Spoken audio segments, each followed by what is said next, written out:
বেরিয়ে পড়েছি।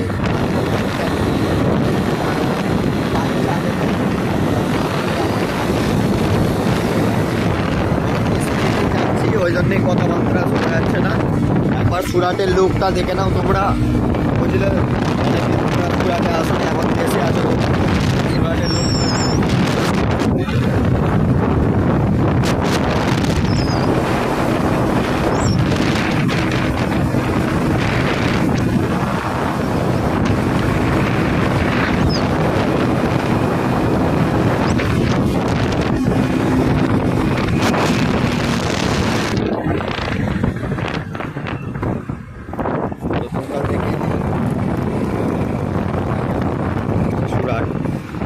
শহরে আমরা এখন পালে চা খেতে যাচ্ছি।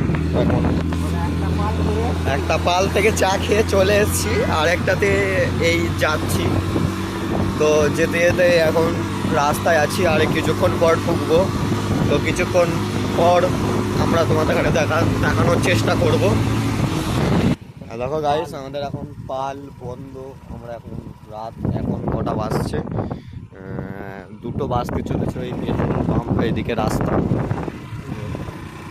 আমরা এখন চা খেতে পারলাম না, তো একটা জায়গায় খুবই কষ্ট লাগছে আমাদের। একটা পালে চা খেয়ে এসেছি, তো একটা পালে চা খেয়ে এসেছি, রাস্তা দিয়ে ভালো লাগছিল না। ওখানে পুলিশ চলে এসেছিলো, তো ওই পুলিশে যখন চলে আসে তখন আমরাও বেরিয়ে পড়ি। তখন বসার টাইমটা আমরা পাইনি। তো এখানে আমরা ভেবেছিলাম যে একটু আড্ডা ফাড্ডা মারবো, একটু সিগারেট পানি খাবো, একটু গল্প করবো। তো সেই জিনিসটা হয়নি বলেই আমরা এখন এসছিলাম। তো এখন তুলানে যেহেতু এখন আমাদের বাড়ি চলে যেতে হবে, তো আমরা এখন বাড়ির দিকেই রওনা দিয়েছি। তো দেখে নাও, আমরা এখন রাস্তায় এখন যাচ্ছি।